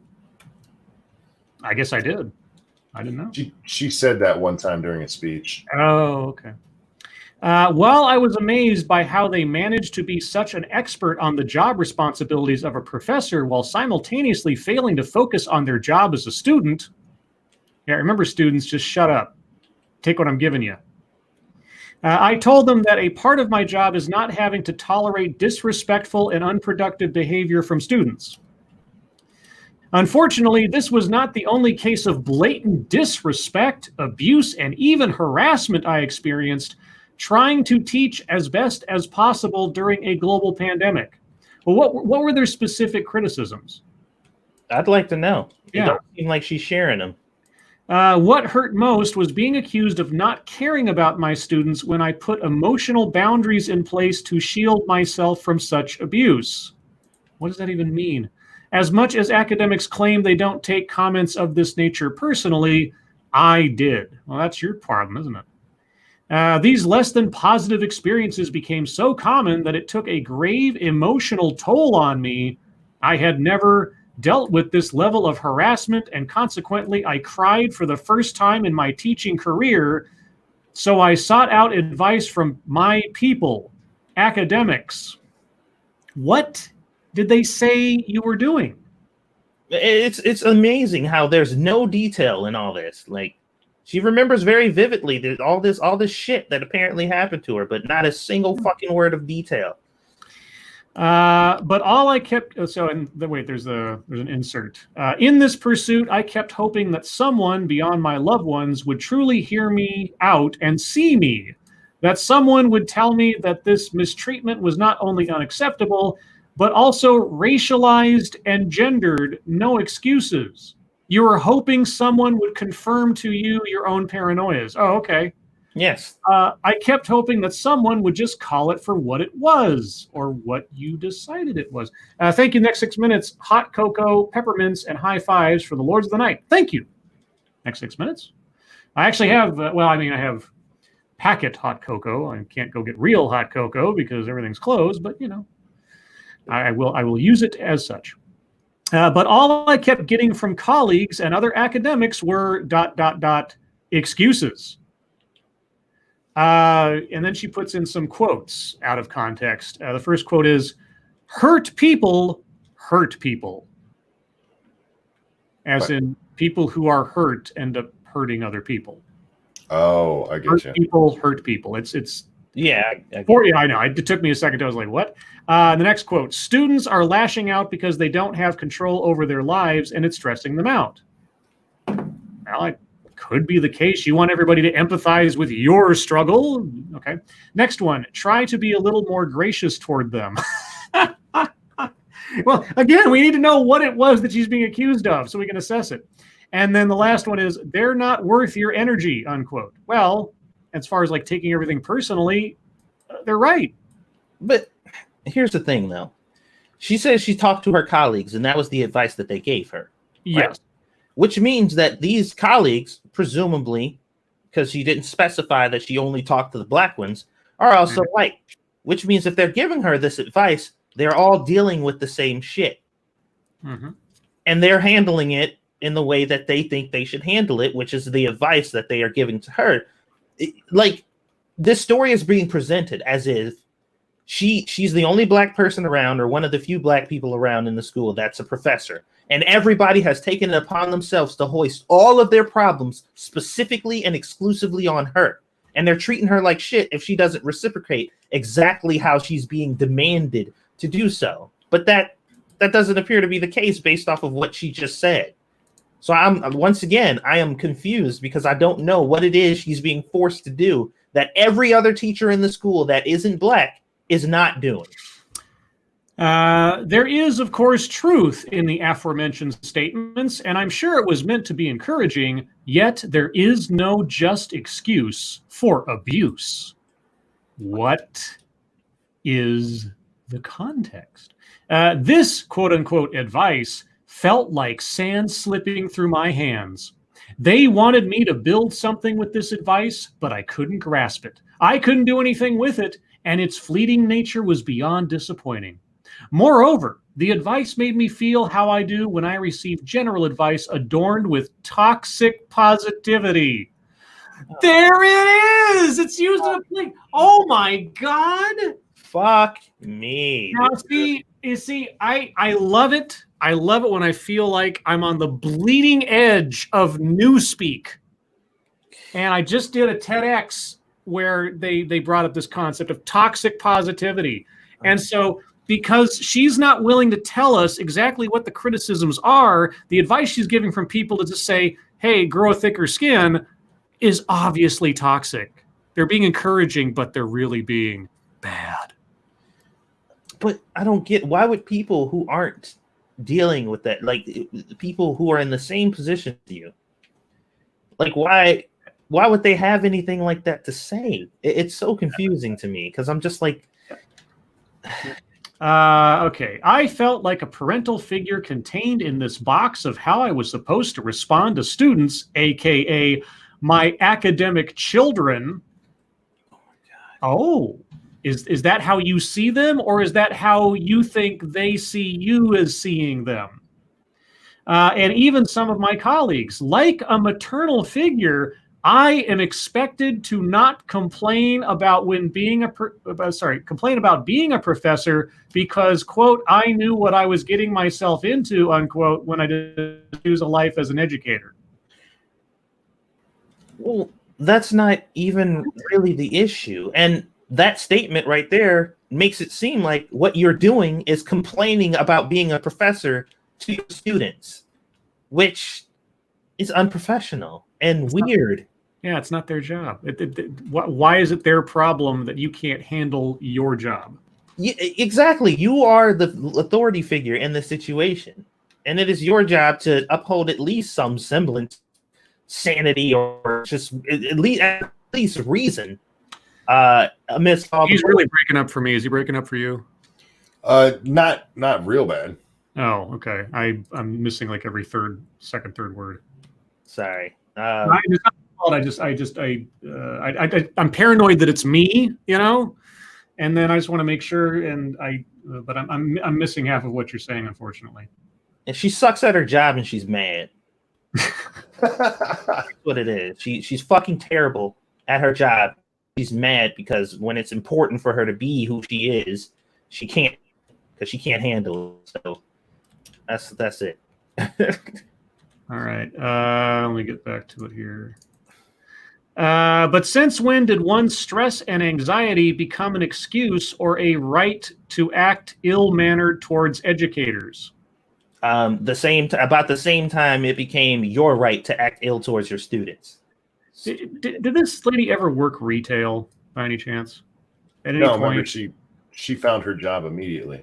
Oh, that's right. Yeah. So she's never had to deal with like people in bad moods and just sort of had to stiff upper lip it because that's just how you get through your day. That's just life. That's big pants life.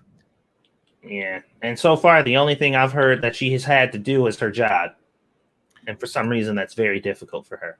Yeah, and she's either unable or unwilling, probably the latter, to actually detail what the hell it is that she had complained about her, which is very telling in my book. Yeah.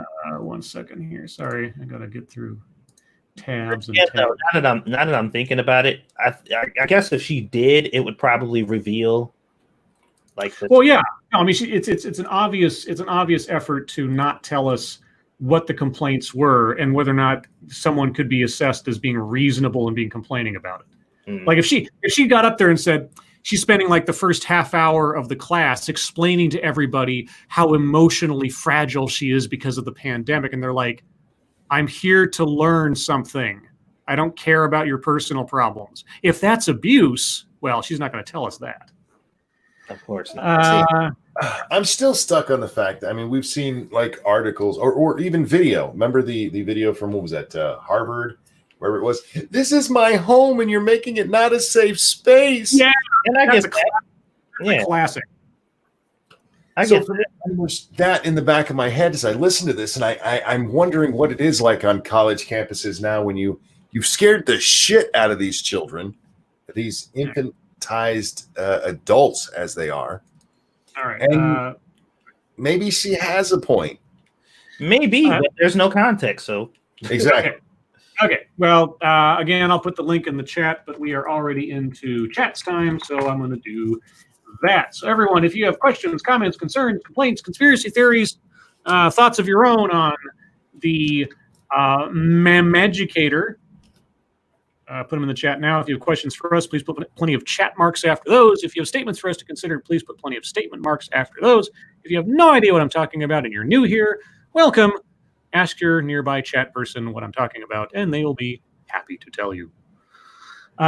Faithless says, is any school actually open? Online, yes. So she might be talking about like distance education. She didn't specify like standing in a classroom. So if she's doing some kind of, tele lecture or something, and she spends the first 10 minutes blabbing away about her stress levels over COVID-19, everybody's just like, get on with it. Thank you, Cryptic. I couldn't pay the exorcist, so he repossessed my house. Hopefully. That movie Repossessed with Leslie Nielsen? Oh, yeah. That's fine.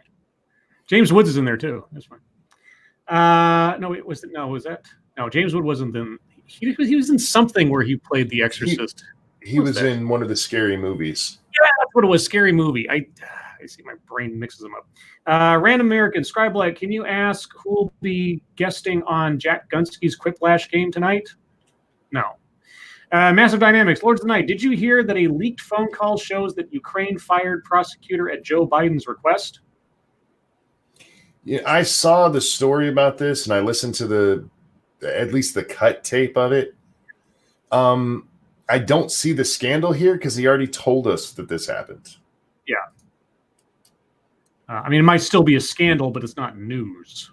No, it's literally exactly what he told us, that he told them that they needed to fire this guy if they wanted this money. Yep. Let's see. Mata Winter. Oh, Lords, would y'all try a salad with lettuce, pickles, sea tomatoes? I don't know what that is. Carrot shavings, fresh cut steak strips, and a spicy ranch dressing. Maybe you meant cherry tomatoes. Yeah, but I'd pull the pickles out and eat them separate. Yeah, the pickles would probably be a little bit of a bridge too far. I mean, a vinaigrette or something, but or not with the ranch, obviously. But not pickles. Too pickled. Yeah, everything else is fine. Pirates Creed, Satsu, do you think meeting an actual black person would help you get over your white supremacist attitude? I met one in this weird glass thing in my bathroom, but he was kind of ugly, so I didn't talk to him. You were in a shower with the guy? No, I was just standing in my bathroom, and I looked over in this weird glass thing we have in there, and there was some black people there. Oh, okay. Check your logic. What do you think will be on Google's most searched list of 2020 COVID-19 or coronavirus? Fucking Donald Trump. Coronavirus. Yeah. Coronavirus will be, I mean, if you're talking like what else will be on there, probably coronavirus, Trump, Biden, those three things in some order. COVID. Yeah, coronavirus, COVID, interchange. Let's see. El Vaquero 555. Terrorism, violence, or threats against civilians to achieve a political, religious, or ideological goal. What were the incels' goals? To get revenge against women because women are denying them affection and sexual release, etc. So, as I understand it from the interrogation thing that I saw with that one guy that did the van attack. I wonder if an incel gets laid, can they like not come to the meetings anymore? It's sort of like the guy in Scott Pilgrim who was like a vegan, but then he found out that he actually violated vegan rules and he lost all his superpowers. Suddenly he's divested. He's exiled from the tribe. Aaron Medley, Scribe Light, I think it'd be porn because everyone is at home. What else they got to do? What? What's porn? Oh, porn. Oh, porn term. Oh, okay, I see. Maybe, could be. Or where do I buy a mask or something? Maybe. Let's see. No one, nowhere. Pornhub's most searched terms 2020. Lockdown coronavirus, because people have been doing videos like this is what we're doing in our lockdown, and it's just like regular homemade porn, but they're wearing masks or something. I think Pornhub will be the same as it is all the time. You're gonna have lesbians, you're gonna have for some reason incest, threesomes, that kind of stuff. Oh my god. In response to the morbidly obese thing, somebody responded, and this is a legit response. Morbidly obese is a medical term. Miss Piggy is fat shaming.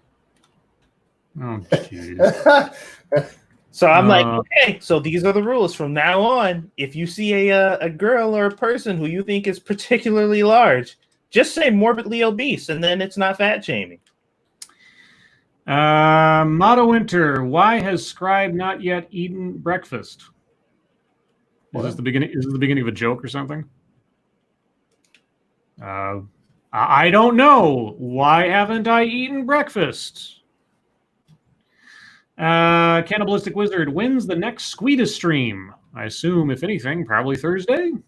Well, to their question, I haven't actually been doing them consistently. Yeah, that's true too. And Squishy had asked too, like, what's the deal? Because those days she loves to just like throw her in here, like, yeah, Squeedy stream, bye. Because it's been a little more difficult to keep her focused and not destroying everything in here. And when it's on my nights, especially when I'm calling the shots and I got to run stuff or whatever, it's very difficult for me to do that because she's very vocal and screams, and it's just getting more difficult for me to do it. So if either one of these guys are okay with me moving it to like one of their nights, so I'm not like in control of things, so I can like mute her if I need to and stuff, then that'll be fine. But it's very difficult for me to do on my nights. So I am happy to have Squeedus on my streams. Okay. then yeah, I'll try to do it more than in that regard. But y'all still have to donate to Satsu on those nights too. Let's Because it's see. his kid. Dangerous Spaces. Did you guys see the declassified email from Susan Rice describing the January 5th White House Flynn meeting? It was tweeted by Catherine Herridge, and I posted it to MSS News. No, but I'd be interested to see it. Nope, I didn't see it. Let's see. Hazmat Sad Boy. Scribe, do you identified as deer? As a deer? No. I am a lunatic. Frosted Glass, do you think the lady from yesterday's MSS News saw Biden sniffing kids and said, "Hold my beer"? Well, at least Biden isn't sniffing powdered kids that we know of. So you don't know that. I was going to say that I know of. So, oh, real quick, let me address this in the chat. Sean said, "Do it on Sundays," and I do realize the fact that Sean said that it's the reason because he doesn't like it when Squeetus is on the stream. But that's not actually a bad idea.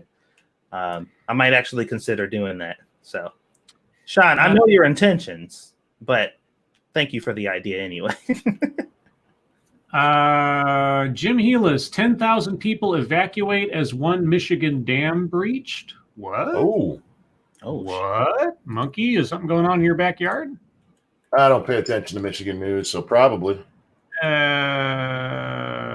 Okay. Well, I hadn't. You got a source link something? I don't see anything on. I mean, admittedly, maybe CNN doesn't have it yet, or something else is going on. But Monkey probably knows what news sites to look at for that. Devil Fruit Zero, Scribe, what do you think about Portland removing the death penalty and putting the former death row inmates in with general population? Good idea or bad idea? Well, I mean, I'm against the death penalty to begin with, so on that score, I'm fine with that. As far as putting them in general population, well, where else are they going to go? They don't have a death row anymore, so I mean, you'd still keep them on death row. I mean, they have the separate spot for them. Yeah, they could. I mean, if there's, especially if they could put them in isolation if there's some reason because of their technical celebrity or depending on the nature of their crimes, they might be in some other kind of danger elsewise. But I, with just that information, I don't have a problem with it. Let's see. So Stefan says, so is Lords of the Night planning on following Rogan to Spotify?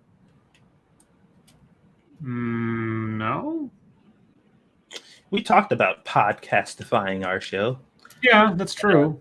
I mean, basically, you just take the video, extract the audio, and upload it as its own thing. Right. It's not exactly a complicated operation. We just never done it. I'm not averse to the idea. I'd have to talk to these guys about how to do that and make it work for all three of us or something. I don't know.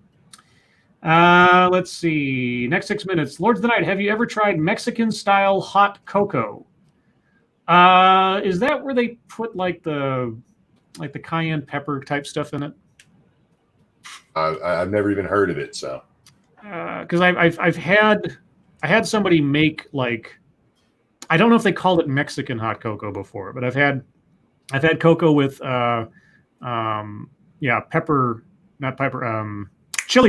chili pepper powder in it as some kind of like experiment, and I didn't particularly like it. Maybe it was just the dosage. It might have been too much or something, but didn't really hit me all that much. That makes it sound like chloroquine. Yeah, it's 2 grams can kill you. Let's see. Motto Winter. Oh Lords, is Star Wars: The Last Jedi communist propaganda? No, it's Ryan Johnson ego propaganda. I still haven't watched it, so I can't. Oh, don't. So bad. I mean, and I've had it argued to me, and I suppose it's, if you know nothing about Star Wars, if you care nothing for the original trilogy, on its own merits, it might be an entertaining movie. However, if you know anything about the original trilogy, if you know anything about the tempo of a really good Star Wars movie, it's absolute ass. And the treatment of Luke Skywalker in particular the rendition of that character in that film is so it is offensive. It is offensive what they decided to do to that character. Let's see. Angela Ariaga, Scribe Light, you melt a disc of bittersweet chocolate in milk with just a little cinnamon or chili powder. Okay, I think that's, I don't know about the disc of chocolate and milk, but the chili powder thing someone did, it was a barista at a Starbucks one time, a guy that I'd known, and he said, hey, you want to try this? And I was like, okay. He says, I'll just make it for you. You don't have to pay for it. Like, well, that's fine. And it was like, bleh. It was like, It didn't really make anything better. Maybe he did the recipe wrong again, like I say. But no, I don't believe I've had that particular arrangement. Let's see, next 6 minutes. Some Mexican styles have hot pepper. Others use cinnamon and other spices. Yeah, the chili pepper one, or chili powder one, is the one I've had. I don't know that I've had another version. Dr. No, Scribe Light, have you seen The Great Outdoors starring John Candy and Dan Aykroyd? Why, yes, I have. I remember it as being pretty funny. I don't know what I'd think of it now since I haven't seen it in like 30 years, but yeah, I remember seeing it. You see that, Monkey? Great Outdoors, yeah, I love that movie.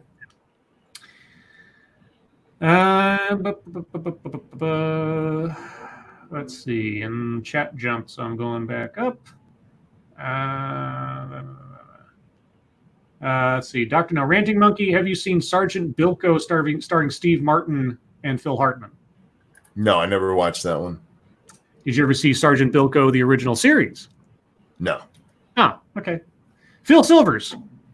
You know, if you remember who Phil Silvers was, which nobody does, well, because it's a million years ago. Or Ernie Kovacs. Anybody remember Ernie Kovacs? No? Okay. Let's see. Anal and Scribe Light, are you a lunatic because you live on the moon? Correctamundo. Dangerous Spaces, could you please use the politically correct term? The term is jolly, or for very large people, morbidly jolly. You mean like a belly full of jelly? Jolly jelly? Who's next? Cannibalistic Wizard said, the only thing I liked of the new Star Wars movies was the part where they used the ship to use light speed to destroy the other ship. Yeah, that was, I mean, in context, it was ridiculously silly and dumb, and it should not have been that character to do that. I won't give any spoilers, as much of the spoilers that was, but there's another character specifically that should have been the one to do that. But yeah, that was it was a cool visual. In the context of the film as a whole, it was just so bizarre and unearned. It had a visual impact. It had no emotional impact, given who did the deed. So I won't go any further than that. Atheist Icon, Boondock Saints, yes or no? The first one, yes. The second one, don't bother. But most importantly, if you've seen the Boondock Saints, then afterwards you need to watch the documentary called Overnight, which is the behind-the-scenes documentary about the making of the Boondock Saints and all of the crazy crap that went on. Plus, old school, before the scandal, Harvey Weinstein drama. It's a very, very entertaining documentary, but most especially if you've seen Boondock Saints, even if you don't necessarily like the movie, but if you're a fan of it, but just seeing what went on to get that movie made and what the creator, writer, director did. Damn. Yeah. I think it's a highly overrated movie, but that's not saying it's a bad movie. Mm-hmm. It's a decent movie, but I think some people need to like relax. It's a cult movie because of like 5 specific scenes that are really, really memorable and cool. And yeah, it's not a great movie, but it's a fun movie. It's entertaining. And there's a couple of iconic moments in there and lines that are just, yeah, very, very memorable, but not exactly great cinema. Let's see. Dr. No, Scribelight, have you seen Firestarter starring Drew Barrymore? Yes, and if I'm not mistaken, they're trying to turn that into, I think, a Netflix series or something as a reboot.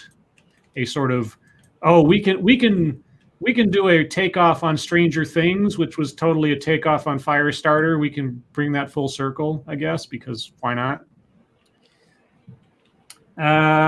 Let's see. No One Nowhere. How do you think season 2 of Bat Deerkin will fare?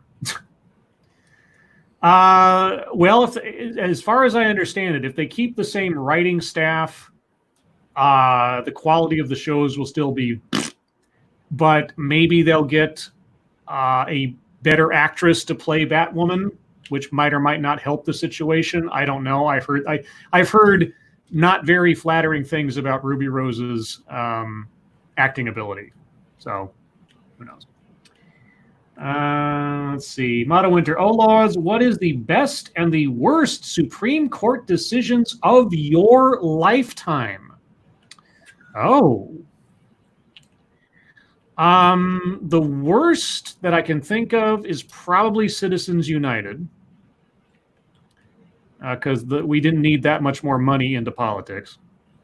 It's one of the few things on principle that I do agree with Cenk Uygur on, not in specificity and rabidness, but in principle. As far as the best Supreme Court decision in my lifetime,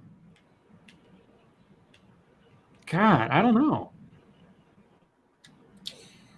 I mean, reflexively, I would say the legalization of gay marriage, but I agree with Monkey. That should have happened organically throughout the many states and not decided by the court.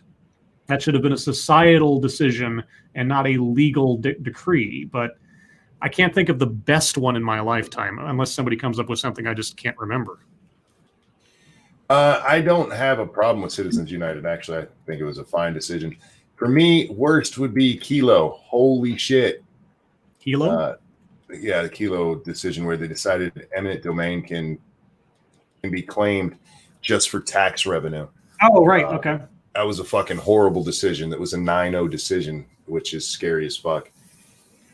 Best decision, I don't know, but one of the best that I've heard recently was the one where they decided, hate speech ain't a thing, bitches. Oh, yeah, no, what am I thinking of? The church that protested the funerals. I forget their name also. That was Westboro. Well, yeah, Westboro Baptist Church, where they said that hate speech is still free speech. Yeah, you can't call them out for doing what they were doing, even if it's terrible or whatever. And that's, I mean, it was one of those things. It's like, I do not agree with what you say, sir, but I'll defend with my life your right to say it, kind of thing. And that was a good decision. Let's see. W.R. Costin, Firefly? I don't know what that means. The Bear in Exile. I came in late. Was the incel you were talking about the one at the Toronto massage parlor? Been missing a little context. Yes. Well, I mean, so the story was about the massage parlor. My only information on the quote-unquote movement or ideology of the incel movement comes from a police interrogation of a guy who did a van attack in Canada a couple of years ago, and him telling the investigator the core of his belief system. Now, I still think it's ridiculous, but like I say, if there is a belief system, that is the only detailed recitation of it that I've heard so far. Let's see. Devil Fruit Zero, Scribe, have you guys heard of Avatar: The Last Airbender and heard of the recent controversy over that and The Legend of Korra? Also, are lesbian kiss scenes important in cartoons? Wow, that's all over the place. I have heard of Last Airbender. I have heard of Legend of Korra. I've seen 2 episodes of Last Airbender 7 years ago. I don't know the controversy, and lesbian kiss scenes important in cartoons. I guess it depends on the cartoon and that it's an adult-oriented cartoon, because I don't think there should be any kind of sexual whatever going on in kids' cartoons, if you know what I mean. But that's my reflex. So what do you guys know about Airbender and Korra? I've seen quite a bit of The Last Airbender. My kids loved it. Used to watch it with them. I don't hate it or like it either way. Just, it was a show. Haven't seen Korra. I've heard of it, but haven't seen it. And Yeah, lesbian kisses in cartoons. It depends on the cartoon. Yeah. Well, I don't know. Like, if I remember correctly, there's a comparison kind of thing going on because they're like the one with the female lead is the best, and they're like, no, the one without it is the best. And it's like it doesn't. They're not really all that comparable. They're kind of two different shows the way that they're presented. Obviously, I watched Avatar: The Last Airbender. I didn't see much of Korra because I didn't really care about Korra or what was going on with that. I just wasn't really interested after I was pretty satisfied with The Last Airbender. I don't know. I don't know what people are fighting about. As far as lesbian kisses or whatever, I don't really care about that much. Somebody had actually gave me pause one time when they had asked me because I was like, "Oh, lesbian kisses, you think that's bad?" I'm like, I think it's kind of unnecessary. And they're like, "What about any other show where there's a cartoon and there's a kiss between heterosexual characters? Is that unnecessary too?" And I was like, Depends on the show. Yeah. I'm like, that's not an unreasonable question considering my position on one. And then the other, I'm just like, eh. So I'm like, all right. I mean, like mild romance, okay, that kind of stuff, fine. But I mean, lesbian kiss, I don't know, whatever. It's the way it's being presented. Yeah, it's all about the context. I mean, contextually, it's if the two characters are just friends in the show and they are drawn together just like any other romance story, and at the end there's like a kiss, then it's like, okay, well, fine, that's a thing that happened. Yeah. Let's see. Massive Dynamic Scribe Light. Have you seen the movie Firefox? Not the the Clint Eastwood movie. Yes. many moons ago. Because I always wondered because the plot of Firefox, if I remember correctly, is awfully close to The Hunt for Red October. Except instead of a submarine that is invisible to sonar, you have a plane that's invisible to radar, and it's Russian. And then they have to I think, what is it? They have like this. I mean, basically, I think they have to either steal it or they had to shoot it down or something. And I mean, the elements aren't exact, of course, and it's a completely different kind of movie. But that one core part of it, you have a piece of technology, warfare. The Russians have it, and it's got invisible capability. I mean, at least the Hunt for Red October, the Red October is technically based on stuff that actually exists. The Caterpillar drive or is something that actually is, theoretically possible, and they could do it and everything. And I think they have built a prototype or two. But yeah, so yes. Anyway, short version, I have seen Firefox many years ago, and that's the only thing I remember about it. Really, is that there are bits and pieces of the plot that reminded me later on of Hunt for Red October. Well, speaking of comparisons, I actually watched that video that you said about Snowpiercer being a sequel to Willy Wonka. Yeah. Dude, yeah, I was like, holy shit. Yeah, I know. It's a really compelling argument. I really like it. Non-Vitae Rex, thank you so much. Disregarding how The Last Jedi bends Star Wars canon and characters over a rail, there's plenty of nonsensical story choices that break the movie. That's also very true. The space chase, the bombers, Luke's sacrifice, etc. Terrible movie all around. Again, if you knew nothing about the characters, it might be a fun movie to watch if you had no reference or point of reference for anybody's behavior or chain of events or logic consistency in the universe. If you didn't know what a Star Wars movie was supposed to look like in the first place, you might enjoy it. But yeah, let's rescue the space llamas and leave the children slaves behind. The Benicio del Toro character was absolutely pointless. And in fact, the whole side trip to the casino planet was absolutely pointless. When I was sitting in the theater and we came back around and they got to the ship and they were doing the whole caper thing and then it all fell apart, I'm like, so everything we watch with these characters didn't advance the story in any way at all. Mhm. It was a third of the movie practically that and I'm not even embellishing it. Did nothing for the story. Added nothing, advanced nothing, enhanced nothing. It was pointless. It was like it should have been cut from the film entirely and nothing would have changed. Thank you, Piccolo. Firefox is older than Red October. Well, that's what I mean. Is I think Red October was like 94, 95, I think. And I know Firefox had to be back in like the 80s or something. So that's what I'm saying is that I've always wondered if Tom Clancy saw Firefox, because I don't know when he wrote Hunt for Red October off the top of my head, but I wonder if he took any inspiration from the couple of elements. I mean, everything else about that book and the movie is completely different. The characters are entirely different, and it's much more grounded, no pun intended, than Firefox. But anyway. And with that, guys, we're at the top of the hour, and thus the end of the show. So everybody, thank you so much for coming out tonight and joining us. Remember, tomorrow night, per usual, will be on Monkey's channel at the usual time, 6 p.m. Pacific, 9 p.m. Eastern.